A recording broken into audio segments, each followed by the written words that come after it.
ଅନ୍ଧବିଶ୍ୱାସ ଏକ ବିଶ୍ଳେଷଣ। ସତ୍ୟତାର ଅସ୍ତିତ୍ୱକୁ ମନରେ ମାନିନେବାର ନାମ ବିଶ୍ୱାସ। ଆଉ ବିଶ୍ୱାସର ବିପରୀତ ଅବିଶ୍ୱାସ ତଥା ବିଶ୍ୱାସ ଅଛି, ହେଲେ ବିଶ୍ୱାସକୁ ଆଖିରେ ଦେଖି ହେଉ ନଥିବା ହେଲା ଅନ୍ଧବିଶ୍ୱାସ। ବିଶ୍ୱାସ ଜୀବନରେ ଗୁରୁତ୍ୱପୂର୍ଣ୍ଣ। ବିଶ୍ୱାସ ଉପରେ ଜଗତର ପ୍ରତିଷ୍ଠା, ଦୁନିଆ ଏବଂ ଜୀବନର ଅବସ୍ଥିତି। ବିଶ୍ୱାସ ଯେମିତି ସତ୍ୟତା ପ୍ରତି ଆସ୍ଥା ଜଗାଏ, ଜୀବନ ବିତାନରେ ସହଜ ଭାବକୁ ଆଣେ, ଜୀବନର ଅତିବାହିତକରଣକୁ କଷ୍ଟକର ଅସମ୍ଭବ ଜଣାଯାଏ ନାହିଁ। ବିଶ୍ୱାସ ଜୀବନକୁ ସୁଖ ଦିଏ, ହେଲେ ଅବିଶ୍ୱାସ ଜୀବନକୁ ଦୁଃଖ ଦିଏ ତା'ର ନଥିବା କାରଣରୁ। ଏହା ଜୀବନର ଠକାମି, ଠକପଣିଆ। ସୁତରାଂ ବିଶ୍ୱାସ କଦାପି ଏକ ସହଜ ବ୍ୟାପାର ନୁହେଁ। ପ୍ରଥମେ ବିଶ୍ୱାସ ଜଗାଇ ପରେ ଅବିଶ୍ୱାସୀ ହେବାରେ ଜୀବନରେ ଅଜସ୍ର ଦୁଃଖ, ବିଷାଦ, ପଶ୍ଚାତାପ ଆଣେ। ମାନବର ଦୁର୍ଲଭ ପ୍ରାପ୍ତ ଜୀବନରେ ବିଶ୍ୱାସ, ଅବିଶ୍ୱାସ ଏବଂ ଅନ୍ଧବିଶ୍ୱାସର ଛକାପଞ୍ଝା ଖେଳ ନିୟତ ଲାଗିଛି। ମଣିଷକୁ ବିଶ୍ୱାସ କରି ମଣିଷ ଠକି ଯାଇଅଛି, ଏହା ବି ଏକ ପ୍ରକାର ଅନ୍ଧବିଶ୍ୱାସ। ମଣିଷର ମନ ବିଶ୍ୱାସ, ଅବିଶ୍ୱାସ ଏବଂ ଅନ୍ଧବିଶ୍ୱାସର ରହଣି ରହିବା ସ୍ଥଳ। ବାହ୍ୟ ଆଖିଦୃଶ୍ୟ ସ୍ଥିତି ମଣିଷ ମନରେ ବିଶ୍ୱାସ, ଅବିଶ୍ୱାସ ତଥା ଅନ୍ଧବିଶ୍ୱାସର ଭାବନା ଆଣେ।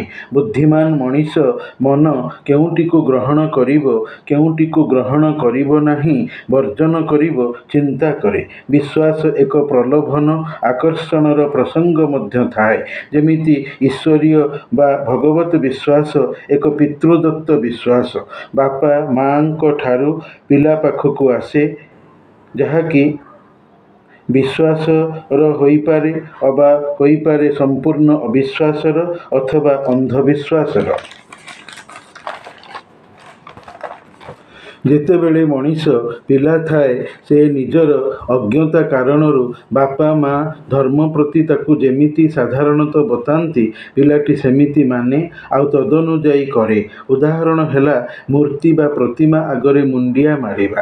ପୁଣି ମଣିଷର ସେଇଠି ମୁସଲମାନ ପିଲା ଅଛନ୍ତି, ଯାହାଙ୍କର ବାପା ମା ପିଲାଟି ବେଳରୁ ପିଲାଙ୍କୁ କହିଥାନ୍ତି, ତାଗିଦ କରିଥାନ୍ତି, ସ୍କୁଲକୁ ପାଠ ପଢ଼ିବାକୁ ଯାଇ ସାର୍ କହିଦେଲେ କିମ୍ବା ସାଙ୍ଗର ପ୍ରରୋଚନାରେ ପଡ଼ି ମୂର୍ତ୍ତି, ପ୍ରତିମା, ପିତୁଳାକୁ ଜମାରୁ ମୁଣ୍ଡିଆ ମାରିବୁ ନାହିଁ, କାରଣ ସେଗୁଡ଼ିକ ସତ ଭଗବାନ ନୁହନ୍ତି, ମଣିଷର ମନକଳ୍ପିତ ହାତଗଢ଼ା ମିଛ ପ୍ରତିମା।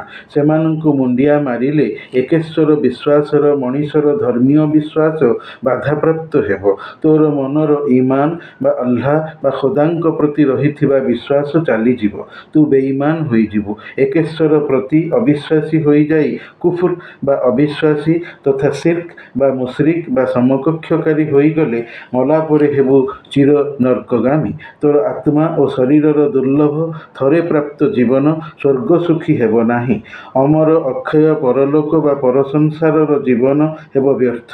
ନର୍କ ଯନ୍ତ୍ରଣାରୁ ବାହାରି ପାରିବୁ ନାହିଁ। ସବୁବେଳ ପାଇଁ ସଦାସର୍ବଦା ନର୍କଦଣ୍ଡରେ ହେବୁ ଦଣ୍ଡିତ। ନର୍କ ନିଆଁରେ ଜୀବନ୍ତ ଥାଇ ପୁଣି ଥରେ ଶରୀର ଓ ମନରେ କେବଳ ଜଳୁଥିବୁ ଆଉ ଜଳୁ ହିଁ ଥିବୁ। ମଣିଷକୁ ହେଦାୟତ ବା ଆତ୍ମିକ ଉତ୍ଥାନ, ଦିଗ୍ଦର୍ଶନ ପାଇଁ ମଣିଷର ରୁଗ୍ଣ ଆତ୍ମାକୁ କୋରି ସଫା କରି ଦେଉଥିବା ଦିବ୍ୟ ପବିତ୍ର ଆଲ୍ଲାହ ରଚିତ ତଥା ଅବତରିତ ଗ୍ରନ୍ଥ କୋରାନରେ କୁହାଯାଇଅଛି। କୋରାନ ଏକ କୋରିତ ଗ୍ରନ୍ଥ। କୋରାନ ସାରା ଜଗତ ମନୁଷ୍ୟର ପଠିତ ଗ୍ରନ୍ଥ। କେବଳ ମୁସଲମାନର, ଇସଲାମର ଧର୍ମଗ୍ରନ୍ଥ ନୁହେଁ। ସେହି କୋରାନରେ ଖୋଦ୍ ବା ଆପଣାଜାତ ଖୋଦା କହିଛନ୍ତି, ମଣିଷ ଯଦି ଇସଲାମ ଧର୍ମ ବ୍ୟତୀତ ଅନ୍ୟ ବାତିଲ ବା ରଦ୍ଦ ବା ମିଛ ଧର୍ମ ଜୀବନରେ ଗ୍ରହଣ କରି ମିଛ ବିଫଳ ଧାର୍ମିକ କ୍ରିୟା କରେ, ତା'ର ଏସବୁ କର୍ମକୁ ମୁଁ ଆଲ୍ଲାହ ବିଫଳ କରିଦେଇ ତା'ର ମୃତ୍ୟୁ ପରବର୍ତ୍ତୀ ଅନନ୍ତ ପ୍ରାପ୍ତ ଅକ୍ଷୟ ଅମର ଜୀବନରେ କଠୋର ନର୍କ ଯନ୍ତ୍ରଣା ଦେବି। ମଣିଷ ମୋ ଦ୍ୱାରା ମା ପେଟରେ ଜାତ। ଯଦି ମଣିଷ ନିଜେ ନିଜେ ପିଲା କରିପାରନ୍ତା, ତେବେ ଜଗତର ସବୁ ବିବାହିତ ନାରୀ ପିଲା ଜନ୍ମ କରି ମା ହୋଇ ଯାଆନ୍ତେ। ପୁଣି ବନ୍ଧ୍ୟା ରହୁଛନ୍ତି କେମିତି? ସୁତରାଂ ମଣିଷ ମୋର, ଅଗତ୍ୟା ମଣିଷକୁ ମୋର ପ୍ରବର୍ତ୍ତିତ ବା ଜାରି କରାଇଥିବା ଧର୍ମକୁ ବିଶ୍ୱାସ ରୀତିରେ ମାନି, କାର୍ଯ୍ୟ ରୀତିରେ ଜୀବନରେ ପାଳି, ଜୀବନ ସାରି ମରିବାକୁ ପଡ଼ିବ। ନହେଲେ ନର୍କଦଣ୍ଡ ଭୋଗ ନିଶ୍ଚିତ। ମଣିଷକୁ ଏଥିରୁ କେହି ଦୂରେଇ ଅଟକାଇ ରଖିପାରେ ପାରିବେ ନାହିଁ। ଆଲ୍ଲାହର ସତ୍ୟ ବଚନ। ପୁଣି ମଣିଷ କାହିଁକି ନିଜ ପୂର୍ବଜଙ୍କ ମିଛ କଥାରେ ପଡ଼ି ଧର୍ମକୁ ଅବିଶ୍ୱାସ ଓ ଅନ୍ଧବିଶ୍ୱାସମୟ କରୁଅଛି? ଭାବୁଛି ଏଥିରେ ସଫଳତା ପାଇବି? କଦାପି ନୁହେଁ। ଈଶ୍ୱର ଏକ ବା ଜଣେ। ତେବେ ଧର୍ମ କେମିତି ଦୁଇ ବା ବହୁତ ହେଲା? ଧର୍ମ ବି ଗୋଟିଏ। ଆଲ୍ଲାହ କହିଛନ୍ତି, ମଣିଷ ଯେଉଁ ଧର୍ମକୁ ଅନେକ କରିଛି, ହିନ୍ଦୁ, ଖ୍ରୀଷ୍ଟ, ଜୈନ, ବୌଦ୍ଧ, ମହିମା, ଶିଖ ଆଦି ନାମରେ, ସେସବୁ ମଣିଷର ଜେହାଲତ ବା ମୂର୍ଖାମି, ନର୍କ ଗମନର ବାଟ ପ୍ରସ୍ତୁତି। ମୋର ଆଲ୍ଲାହର ପାଖରେ ଇସଲାମ ହିଁ ଧର୍ମ। ଇନ୍ନା ଦୀନ ଇନ୍ଦାଲ୍ଲାହିଲ୍ ଇସଲାମ। ପାଠ ଆଲେ ଇମ୍ରାନ କହିଛି, ମୁଁ ମଣିଷର ମିଛ ଧର୍ମକୁ ମଣିଷଠାରୁ କଦାପି ଗ୍ରହଣ କରିବି ନାହିଁ। ମଣିଷ ମୋରି ସୃଷ୍ଟି, ତେଣୁ ମୋର ଧର୍ମ ଗ୍ରହଣ ବାଧ୍ୟ କରିବ, ନହେଲେ ଯନ୍ତ୍ରଣା ଭୋଗିବ। ମୁଁ ମଣିଷକୁ ମୋର ଏକେଶ୍ୱରବାଦର ସ୍ୱର୍ଗ ସୁଖରେ ରହି ଶାନ୍ତି ପାଇବାର ଧର୍ମକୁ ଗ୍ରହଣ କରିବାକୁ ବାଧ୍ୟ କରିବି ନାହିଁ, କାରଣ ବାଧ୍ୟ କଲେ ମନର ପରିବର୍ତ୍ତନ ହେବ ନାହିଁ, କିମ୍ବା ଗ୍ରହଣ ନ କଲେ ଛାଡ଼ିବି ବି ନାହିଁ। ହେ ମଣିଷ, ତୁ ଆଲ୍ଲାହଙ୍କୁ ଛାଡ଼ି ଆଉ ଦ୍ୱିତୀୟ ଖୋଦା ପୂଜେନା କି ନର୍କରେ ଫୋପଡ଼ା ଯିବୁ। ଧକ୍କା ଖାଇ, ଟିପ୍ପଣୀ ଦିଆଯାଇ, ଯନ୍ତ୍ରଣା ଦେବାକାରୀ ଦେବଦୂତଙ୍କ ଦ୍ୱାରା। ଆଲ୍ଲାହର ସତ୍ୟ ସଂକଳ୍ପ। ଆଲ୍ଲାହ ସଂକଳ୍ପ ଭଙ୍ଗକାରୀ କଦାପି ନୁହେଁ। ଫେର ତୁ କୁଆଡ଼େ ମୁହଁ ମୋଡ଼ି ଯାଉଛୁ? ହଉ ଯାଉଥା, ମରିକି ତ ମୋ ପାଖକୁ ନିଶ୍ଚୟ ଆସିବୁ। ଯେବେ ଅଜାବ ବା ଯନ୍ତ୍ରଣା ଭୋଗିବୁ, ସେବେ ମନେ ପଡ଼ିବ ଇସଲାମ ଧର୍ମର ସତ୍ୟତାଯୁକ୍ତ ବିଶ୍ୱାସର ପ୍ରକୃତପଣକୁ। ହେଲେ ଅଜଣା ଅଦୃଶ୍ୟ ତୋର ଜାଣିଗଲା ପରେ, ତୋତେ ଦୃଶ୍ୟ ହୋଇଗଲା ପରେ, ଆଉ ଇମାନ ବା ବିଶ୍ୱାସ ତୋର ମୋଠାରେ ଗ୍ରହଣୀୟ ହେବ ନାହିଁ। ତୋତେ ମୁଁ ତାହାରି ବଦଳ ଦେବି ଯାହା ତୁ କରୁଥିଲୁ। ତୁମେ ଉସି କା ବଦଲା ଯୋ କରତେ ଥେ। ତୁ କ'ଣ କରୁଛୁ ତୋତେ ଭଲ ଜଣାଅଛି।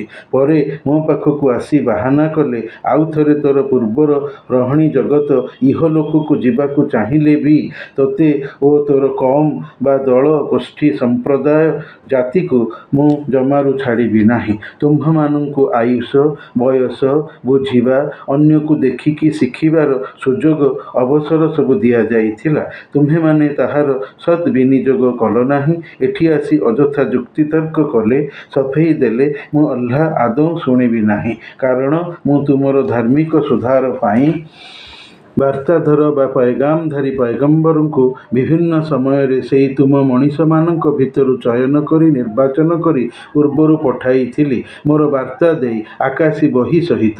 ତୁମ୍ଭେମାନେ ଅବିଶ୍ୱାସ ମଣି, ଅବିଶ୍ୱାସୀ ହୋଇ ନିଜ ବାପା, ଦାଦା, ପୂର୍ବଜଙ୍କ ପଦାଙ୍କ ଅନୁସରି ପଥଭ୍ରାନ୍ତ ହେଲ। ଏବେ ଭୋଗ ତାର ପରିଣାମ। ଆଲ୍ଲାହ ଅତ୍ୟାଚାରୀ ନୁହେଁ, ବରଂ ମଣିଷ ମୋର ଆଲ୍ଲାହର କଥା ନ ମାନି ନିଜ ମନ ବା ଆତ୍ମା ଉପରେ ଅଯଥା ଅତ୍ୟାଚାର କରୁଛି। ମୋ ତୁଳନାରେ ନିଜ ପୂର୍ବଜଙ୍କ କଥା ମାନି ବିପଥଗାମୀ ହୋଇ ପରଲୋକର ଜୀବନକୁ ବରବାଦ ବା ଧ୍ୱଂସ କରିଛି। ଇସଲାମ ଧର୍ମ ସଂସାରର ଅନ୍ୟାନ୍ୟ ଧର୍ମର ସ୍ରଷ୍ଟା, ଯେହେତୁ ଆଲ୍ଲାହ ମଣିଷର ବି ସ୍ରଷ୍ଟା। ମୋତେ ଓ ମୋର କାର୍ଯ୍ୟକଳାପକୁ ନ ଦେଖି ମୋର ବାର୍ତ୍ତାଧର ବା ପୟଗାମଧାରୀଙ୍କ କଥାରେ ଅନ୍ଧବିଶ୍ୱାସ କରି ଇମାନ ବା ବିଶ୍ୱାସ ଆଣିଥାନ୍ତା। ଜଗତର ସବୁ ଘଟଣା ଓ କଥାକୁ କ'ଣ ମଣିଷ ଦେଖିପାରିବ? ପୁଣି ମନରେ କେମିତି ବିଶ୍ୱାସ କରୁଛି?